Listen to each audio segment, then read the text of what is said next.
In the early days of the diagnosis, you're overwhelmed with paperwork, reports, resources, books, information, and it's usually spread out all throughout the house on every surface area imaginable. So at some point, you have to start categorizing this information. And the best way to do that is usually with a notebook or a file cabinet or some type of accordion file where you can start to keep these things in order in a system that makes sense for you and that's going to last you now and into the future and grow with you as you get more paperwork and more information about your child or new topics come up for your child and new areas of work. So when you're starting out as a parent, I think one of the first things that you need to do is really be thinking about how to start getting all the services in place and how to kind of pull everything together.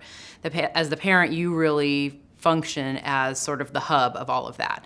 One of the things that's unique in autism is that there's a lot of integration of services from sort of multiple different domains or locations. And so you as the parent really are kind of at the core of that. I think that's one of the first tasks for parents on diagnosis. And some of the time that's pretty overwhelming. And some of the time parents are fairly empowered about that. And so figuring out where you are and then, figuring out sort of what the next steps need to be accordingly would be one of the very first things. One thing that I recommend for new parents and was really helpful for me was a resource called Autism Speaks. It's a national program and a resource for families that offers a wide variety of education, information, and support. And one of those resources is the First 100 Day Kit, which is a great place to get started wrapping your head around what is a diagnosis, what does this mean for my family, what can I do about it? And it actually includes a lot of strategies for the early days of the diagnosis, so you're pointed in the right direction and you feel like you have a path.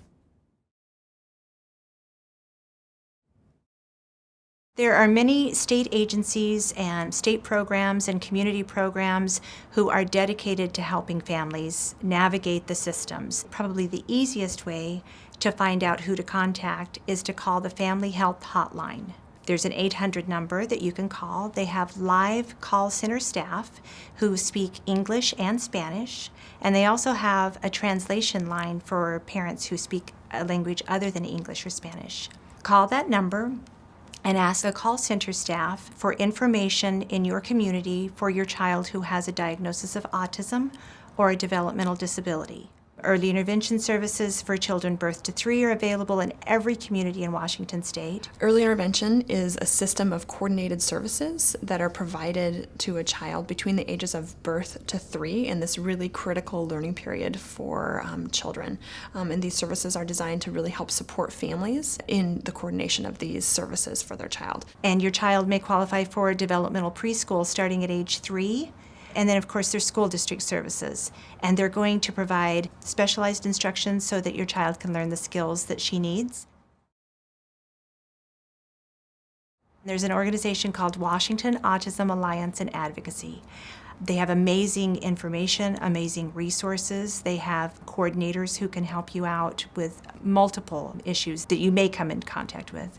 This may all seem like a lot to coordinate and put together, but know that there are people here to support you and encourage you and help you feel empowered to help your child and advocate for your child and his or her needs. Parent to Parent is a statewide program who has parent coordinators in most counties in Washington State, and there are peer mentoring programs where you can be matched with a family who has a child who's similar.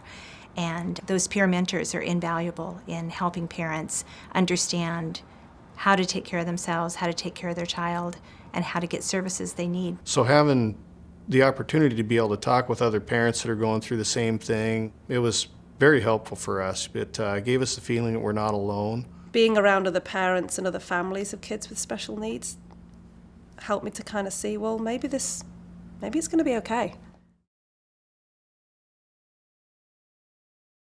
It's very important as a parent to learn the language of autism.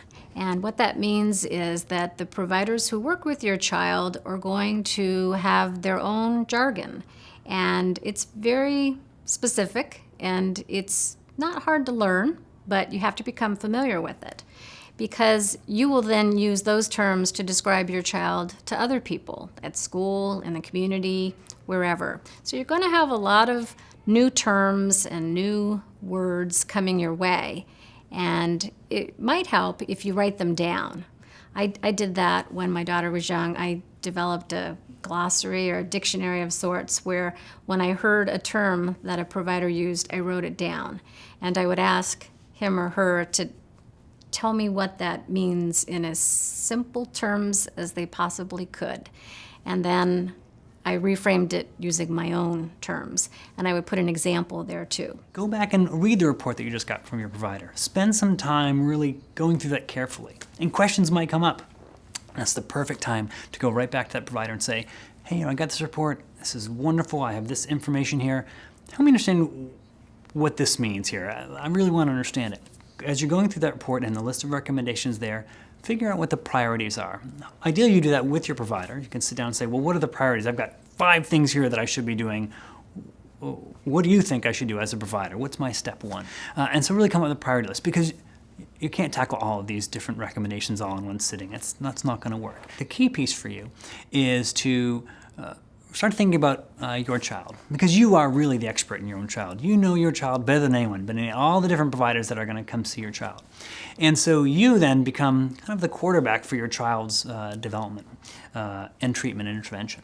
And that becomes key, because one of the things about treatment for autism is we want to build on your child's strengths. You're really going to know your child and you'll become an advocate for your child. But don't expect it in the first month. Don't expect it in the first year. It feels daunting. It feels as if you have to do all of these things right now. But the best way to help your child is to take it one step at a time and do as much as you and your family can do.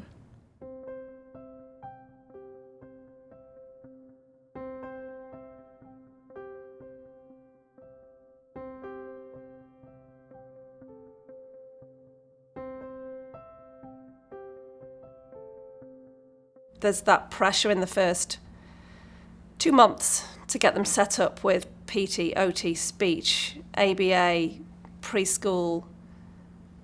And for each of those things, your child has to go through an evaluation. And your diagnosis is hard enough, because you have to sit there and watch them either not perform at all, or you sit there knowing that the professional there is just marking no to everything.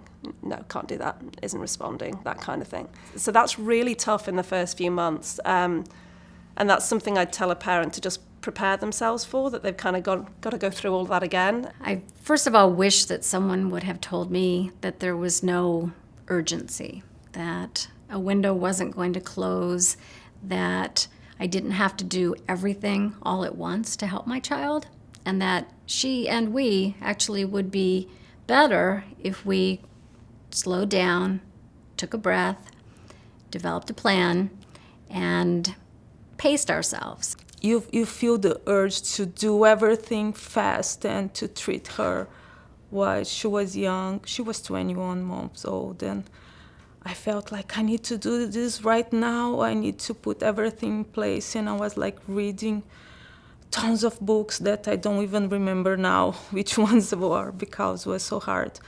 And slowly we start to find the right providers and to put everything in place. I still sometimes feel that, am I doing the right thing? Am I doing what I'm supposed to do? You got to be a strong advocate for your kid, starting as soon as the diagnosis comes in and just all the way through, never stop. The teachers in the district that you're in are actually there to help you. Don't be distraught. If there is some misunderstandings, work past them. They are there to help you. Learning that your child has a right and what rights they have is one of the best things that you can do.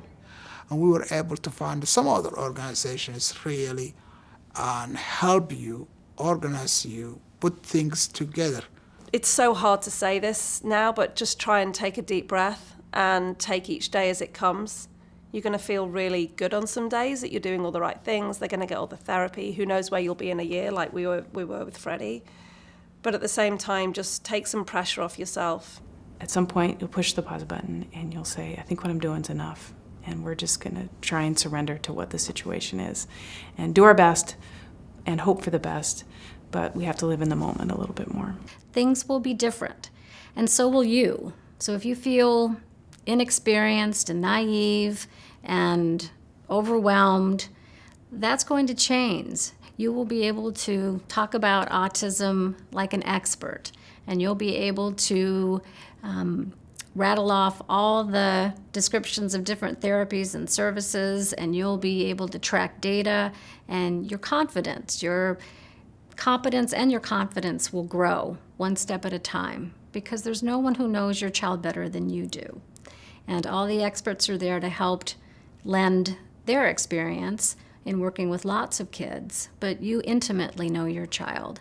And the combination of that input from your child's team, along with your intuition and your keen awareness of your child, is going to go a long way.